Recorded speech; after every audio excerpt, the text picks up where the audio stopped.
स्वागत के लिए मंगल ध्वनि और शंख ध्वनि।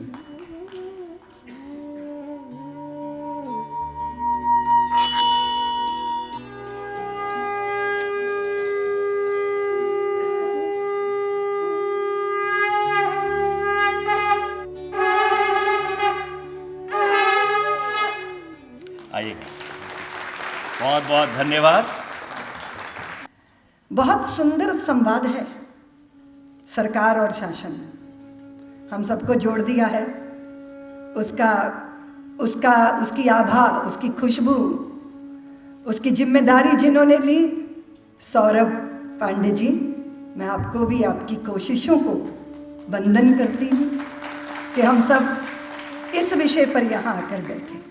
हाँ, हम रामचरितमानस तो पढ़ते हैं, लेकिन राम तत्व क्या है उसको समझने का प्रयत्न नहीं करते। मैं अक्सर कहा करती हूँ कि रामचरितमानस पढ़ते तो राम हमें भी बनना होगा। चलो राम के पद चिन्हों पर अब इतिहास बदलना होगा। जाने कितनी अभी ताड़का ऋषि मुनियों को सता रही हैं और जाने कितनी शूर्पणखाएं अपना नाटक रचा रही हैं। जाने कितने बाली अभी भाई को का हक छीना करते हैं और जाने कितने रावण भाई को लातों से पीटा करते हैं।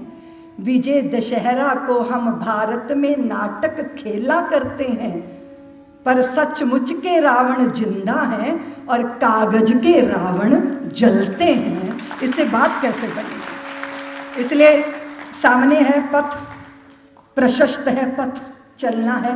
आपने उस तरफ इंगित किया, मैं आपकी उपस्थिति को भी वंदन करती हूँ। हमारे आदरणीय गांगुली जी यहाँ विराजमान हैं।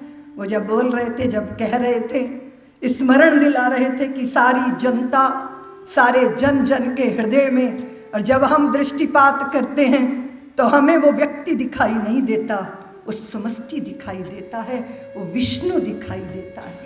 हम देख पाते हैं कि एक ज्योत है सब दीपों में, सारे जग में नूर एक है। सच तो ये है इस दुनिया का हाकिम और हजूर एक है। हर मानव माटी का पुतला, जीवन का आधार एक है। गहराई तक जाके देखो, सद धर्मों का सार एक है। एक वाहेगुरु, एक परमेश्वर, कृष्ण और रहमान एक हैं। नाम भले ही अलग अलग हों, भक्तों के भगवान एक हैं। नाम रूप की बात छोड़ दो, इंसानों की जात एक है। मन से मन की तार जोड़ लो, सीधी सच्ची बात बोलो ना। उस एकत्व का आपने बोध कराया। और जब वीरेंद्र जी खड़े हुए तो मुझे इंग्लैंड की पार्लियामेंट याद आ गई। मैंने देखा, वहाँ मुझे निमंत्रण दिया गया, मैं वहाँ गई। विषय था कि मैं वात्सल्य के विषय में बोलूं, क्योंकि मैं वात्सल्य को जीती हूँ। वात्सल्य मेरी भूमिका हो गई, वात्सल्य मेरी साधना हो गई, वात्सल्य मेरा साध्य भी हो गया और वात्सल्य मेरी सिद्धि भी हो गई। क्योंकि मैंने देश के बहुत सारे ऐसे बालक जो कचरे के, कूड़े के ढेर पर फेंके जाते हैं, और अपनी संतान को कचरा मानने की जो मानसिकता है, मुझे लगा कि कचरे में कचरा ही नहीं होता, कचरे में कंचन भी होता है। दृष्टि भर के तो देखो। मेरे मन में एक बात थी जो मेरे चित्त को मथती थी कि रिश्ता अवैध होता है या संतान अवैध होती है। क्या हम ये भी तय नहीं कर पाएंगे? हम संबंधों की अवैधता के ऊपर चोट पहुंचाए, हम आई हुई संतानों को कर्ण कबीरों की तरह क्यों ठुकराते हैं?